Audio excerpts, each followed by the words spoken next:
Hello, my beautiful people. Before we dive into today's story, I need your help. I've noticed the page has been slowing down, and the truth is, your support is what keeps us going. Sharing, liking, and following doesn't cost a thing, but it means the world. It's how we keep these stories alive together. So if you're here, take a moment, show some love, and let's keep growing this family. Thank you so much. Now, let me take you into something I never thought I'd share. I used to believe our marriage was weatherproof. 6 years together, 4 married, the kind of rhythm you don't notice until it falters. We were the couple who argued over which takeout spot to choose, then laughed because we always order the same thing anyway. He, let's call him Adrian, knew my coffee order by scent. I could read his mood by the way he set his keys down. It felt easy, earned, steady. Then, about 6 months ago, something shifted. Not an earthquake, more like a hairline crack spreading quietly beneath paint. At first, I told myself not to notice. Everyone sets new passwords eventually. Everyone has busy days where conversations feel thin. But deep down, I knew this wasn't just life. One evening, his phone rang while we were watching TV. Normally, he'd take the call right there beside me, half listening while he fiddled with the remote.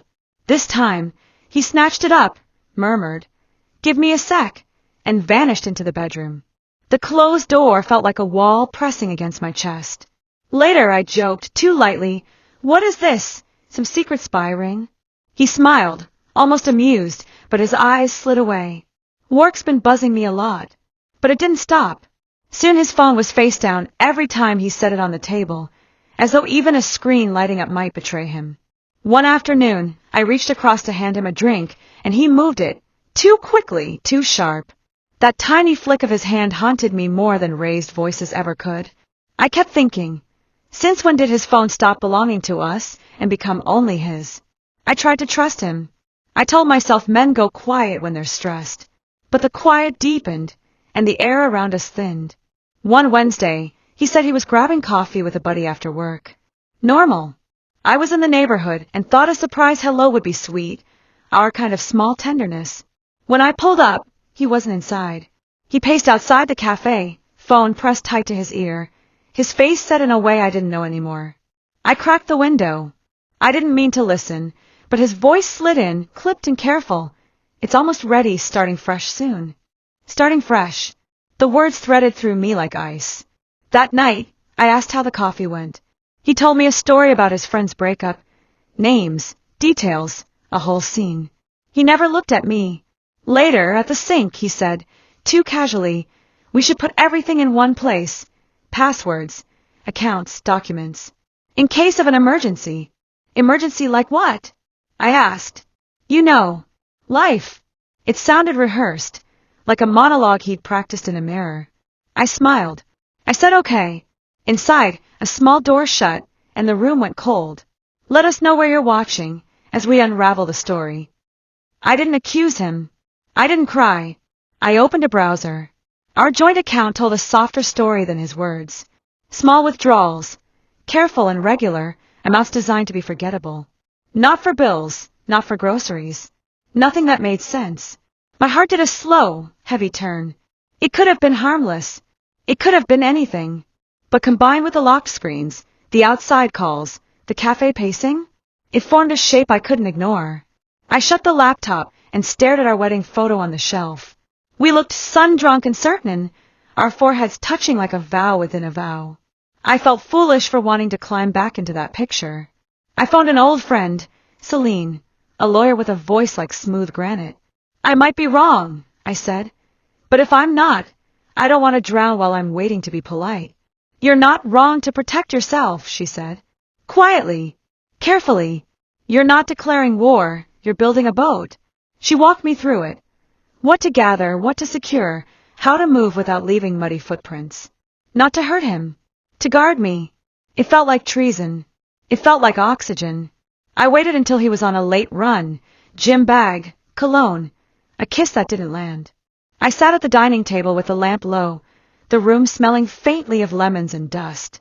Laptop open, documents spread like cards I never wanted to play. Accounts, investments, the deed. Every click sounded like a door closing. I called my mother. I need you to hold some things, I said lightly. The life floated between us, clumsy and fragile. Just for a while. She heard what I didn't say. Mothers always do. Bring them, she whispered. I'll be a wall for you. I created the trust, clean, legal, irrevocable. Moved what mattered into my mother's name. Left the joint account breathing enough to look alive. I double-checked signatures until the letters blurred. When I finally shut the laptop, my hand shook so hard the spoon on the table rattled. He came home humming, tossed his keys, asked if I wanted to watch something dumb. I smiled with my mouth, nodded with my head, and kept my chest from collapsing. I hadn't betrayed him, I told myself. I had stopped betraying myself. The lamp hummed. The night held its breath. Tell me your city, and what this part stirred in you. For the next 2 weeks, he was nicer. That might sound good. It wasn't. He was attentive in a way that felt like an echo, extra affectionate, extra playful. He asked about my day, and then didn't listen to the answer. He suggested takeout from my favorite place, then scrolled through his phone while I ate. He never mentioned the finances again. Not once. The silence was not relief. It was a curtain. Sometimes I caught him watching me, as if checking the weather of my face. When I looked back, he'd smile too quickly and stand to refill his glass. I stopped offering my eyes. One Friday, he sat down, turned off the TV, and folded his hands like a man in a meeting. We need to talk, he said, and the world tilted a degree. He didn't rage. He didn't weep. He recited. Space. Identity. Sacrifices unrecognized. The tired vocabulary of leaving dressed up as clarity. Then he said it. I think we should divorce. The room went silent around the word. Divorce. It hung there like a chandelier about to drop. I nodded, because sometimes your voice will drown if you use it too soon. I've made a lot of sacrifices for you, he said. Tone cool, almost academic. I deserve more. I thought of every night I had stitched us together by hand. Every commute I took longer, so he could live closer to what he loved. Every risk I backed because partnership means believing someone past their evidence. I didn't argue. I let his version of history float between us like fog I refused to inhale. A friend helped me see things more clearly, he added, eyes on a spot over my shoulder. The way he said friend wasn't casual. It sounded like applause held close. I didn't ask who. I didn't say a name. But the word friend struck a match inside me. Who'd been whispering in the dark? Who'd been diagramming my life without me? If that's how you feel, I said calmly, we should figure out the next steps. Surprise flickered across his face, as if he'd rehearsed my begging and I'd missed my cue. He slept at a friend's place that night, and by Monday, papers arrived, weighted demands in a polite envelope. He moved into a new apartment with beige walls and good light. He posted a photo of a plant on a sill, caption about fresh starts, punctuated with a sun emoji. I stared at the screen until the leaves blurred. Fresh starts don't require fires, unless you've already packed the matches. I didn't confront him. I went looking. His social feed was clean, like he'd wiped fingerprints. But the tagged photos weren't careful. A woman appeared, Ria, not clinging, not obvious, just repeating. A like here, a you got this there. A selfie from a window that looked too much like his. I scrolled until my stomach felt hollow. It wasn't proof, not the kind that wins a courtroom. But it was a constellation I couldn't unsee. I called Maris, a mutual friend. She went stiff, sentences skidding. I don't know anything, she said too quickly. I tried Lena next. She deflected, then hung up. Silence spreads among people who are afraid of catching truth. An hour later Lena called back. Her voice was the sound of a branch deciding whether to break. There's someone, she said. Her name is Ria. They met through work. He says she's been helping him. With perspective. Perspective. Such a tidy word for demolition. I parked a block from his building, watching the door the way the sea watches a pier. I felt ridiculous and alive at once. The elevator chimed. The doors parted. They stepped out together. Not hand in hand. Not coy. Close enough to share a breath. Close enough to tilt toward each other in that way new gravity demands. They slid into her car. She checked the mirror, and for a second, her eyes flicked across mine without seeing me. They drove away. I didn't follow. I didn't need the geography of their dinner. I went home and sat on the floor beside the couch, my back against it like we used to when we planned our someday trips. I listened to the refrigerator hum. I pressed my palm flat to the rug. The betrayal burned clean, like a fever breaking. What hurt wasn't the cheating. It was the administration of it. The filings, the demands, the choreography he'd arranged while I still cooked his favorite meals and told myself to be reasonable. He wanted everything. He had someone to celebrate taking it with. He didn't know I'd already built a door he couldn't open.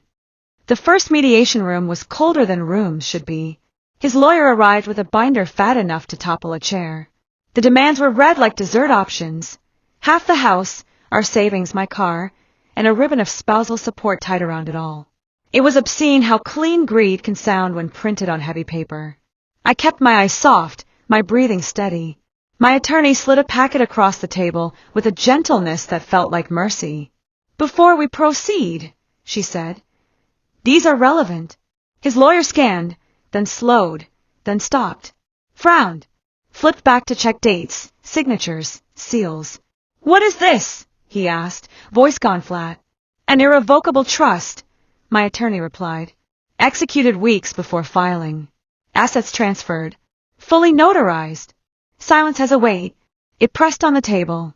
He turned to Adrian, irritation turning to a kind of surprise I might have admired once. "You didn't mention this." Adrian's face went stiff, then red. He looked at me like I'd set a trap in our kitchen. Maybe I had. Maybe I learned from the best. "This isn't real," he said, eyes on the stamps. "You planned this." I didn't answer. The documents did. We left the room with the taste of paper in our mouths. In the hallway, he caught my elbow. "This isn't over," he said, low and hot. "Neither is my life," I answered. "I regret trusting you. That's all." For a heartbeat, the boy I married flashed in his eyes, confused, embarrassed, human. Then he put the mask back on. His lawyer muttered about revising strategy, but everyone knew the script had slipped out of their hands. You can't divide what you can't reach. I went home and put the kettle on. Steam ribboned up like something remembering how to leave. I waited for relief to arrive. It didn't. Not that night. It turns out surviving your own foresight is its own ache. The call started the next morning. "Let's talk," he said, voicemail honeyed. "We can fix this." I let the messages stack like dishes I refused to wash. By evening, his tone changed. Rage moved in. "You're cruel. You're vindictive. You ruined this." I silenced my phone and set it face down the way he taught me. When I didn't respond to calls and texts, he went public, in the quiet ways people do. He told mutual friends it was all a prank, a test, a misunderstanding I was blowing out of proportion. I could hear the anxious relief in some of their replies. "Oh, good. So it isn't real." People love a story where nothing breaks, even when they're slipping on glass. But questions started to poke holes. If it was a joke, why had he filed? Why hire a lawyer? Why the demands tallied like a shopping list? When the prank narrative wobbled, he tried a new code. He was the victim, and I was punishing him.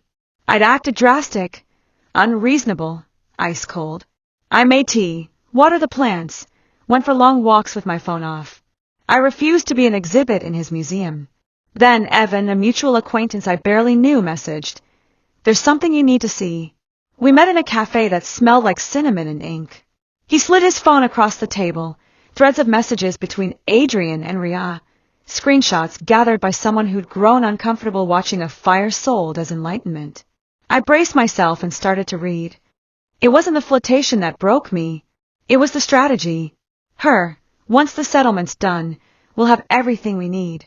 I just need her to agree to the terms. Him, don't back down. Make her feel guilty if you have to. She owes you. Fresh start soon. Another.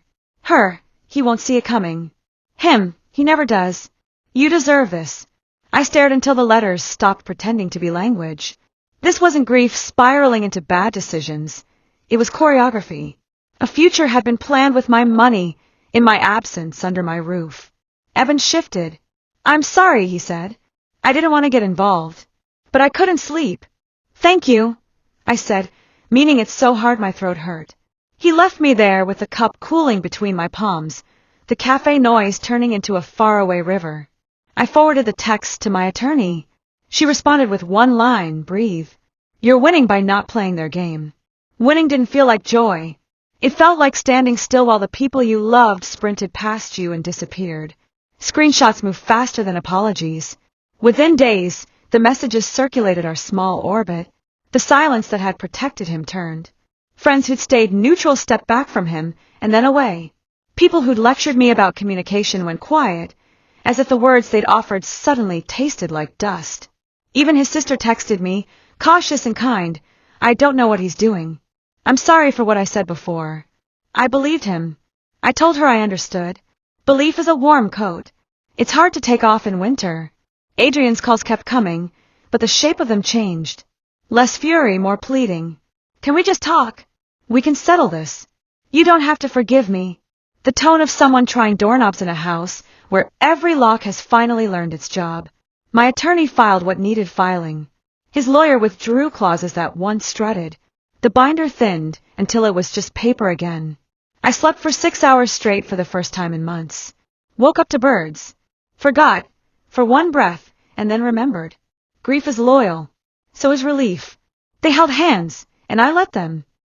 Ria went quiet the instant the money evaporated from their horizon. Her likes disappeared. Her comments dried up. A photo of a latte appeared on her feed with a caption about boundaries and self-care. No mention of fresh starts. Fresh starts, it turns out, require fuel. He stopped posting. His new apartment plant wilted in the background of a story and then was gone. I wondered if he watered anything. My mother showed up with paint chips. This one, she said, tapping a soft, luminous white. It will make the light honest again. We moved furniture, scrubbed walls, patched holes I hadn't realized we were living around. She made soup and told me the names of flowers for spring. I cried without making a sound, then laughed at myself for trying to be tidy with sorrow. She kissed my hair and left her slippers under my couch for next time, as if to say, I will return to this home with you. He texted at midnight, I'm sorry. I messed up. Please. I turned the phone over and let the dark be dark. The final meeting was quiet. No theater left. Numbers turned into signatures. Property clauses folded into envelopes. I kept waiting for a surge of triumph, a swell of something cinematic. Instead, it felt like closing a door you paid for twice. He didn't look at me. I didn't look at him. Our attorneys did the choreography. When it was done, I stood, thanked mine, and stepped into a corridor where the air smelled like toner and office coffee. He followed, stopping a few feet away. I never meant, he trailed off. There are sentences that can't finish without breaking themselves. You meant exactly what you planned, I said gently. I'm glad I meant what I planned, too. He nodded as if the motion might keep him upright. I wanted to feel nothing. What I felt was the ache of recognizing a person you once loved while they wore someone else's choices. Outside, the sky was ordinary blue. I blinked into it until it steadied. After the ink dries, the mind makes lists. Not of losses, I knew those, but of rooms returned. The study no longer hummed with his late-night secrets. The kitchen belonged to me at 2 a.m., when toast tastes like church. The bed learned the shape of my sleep again, expansive and unafraid. I made an inventory of small joys, a playlist without skips, a candle that smelled like clean rain, a stack of novels rising like a city skyline. I called old friends and let them tell me their ordinary stories. I took pictures of my dinner and didn't post a single one. My mother's slippers stayed under the couch like a promise. I painted the hallway alone, radio too loud, the roller ticking rhythm against the wall. The past reached for me with all the usual hands. I let it. Then I placed it gently where it belonged. Behind me, not gone, not ruling. He sent one final message. I hope you're happy. The kind that sounds like a curse and a blessing. I typed, deleted, typed again, then set the phone down. Some silences are holy. People came back with apologies the way birds return after a storm, cautious, in 2s and 3s. I should have believed you. I wanted a neat story. I was afraid of picking sides. I accepted what I could. I didn't audition for their forgiveness. Evan dropped off a book with a note tucked inside. For the day you forget you're brave. I slid it onto my newly honest shelf and cried into my sleeve for 5 beautiful minutes. His sister messaged again, longer this time, telling me about their childhood, The way he learned to run first, talk later. Pain doesn't excuse harm. It can explain the blueprint. I wished her gentleness without offering an absolution I didn't own. At night I wrote, not about him, about light falling on my kitchen table, about the way buildings exhale at dusk, about a woman who survives a plan designed to erase her and then refuses to become only the survival. I slept with the window open and let the night birds name me. I keep the wedding photo, not on a wall, in a box with ticket stubs, seashells, recipes in my grandmother's messy script. The photo is proof that love existed, not that it should have been allowed to devour me. I keep the trust, not because I love paperwork, but because protection is compassion, too. For the woman I was when I still believed phone screens didn't lie. For the woman I am now, who understands that boundaries are a kind of tenderness. I keep my mother's laugh. I keep the paint on my hands for a day, longer than necessary. I keep the plant on the sill watered, its new leaves unapologetically green. I don't keep his messages. Deleting is an act of faith, that what matters will remain without you carrying every shard. Sometimes I pass the cafe where I once heard, starting fresh. I order a tea and start fresh in ways that don't require theft. I don't owe anyone a gracious performance of being okay. Healing looks messy up close. Paint clothes, tear salt, laughter at the wrong moment. I don't owe him the comfort of my silence or the thrill of my rage. I owe myself a life that doesn't bow to other people's hunger. I don't owe the audience an ending they can gift wrap. Real life isn't immoral. It's a series of doors and the courage to choose the ones that don't lock behind you. When fear asks if I'd survive it again, I say, I won't have to. I've learned the sound of my own footsteps leaving. I walked past his street last week. The plant in his window was gone. Maybe he learned to water. Maybe he didn't. Either way, that isn't my mystery to solve. I went home and baked a cake for no reason. I ate a slice warm, standing at the counter, and thought, this is what I wanted all along.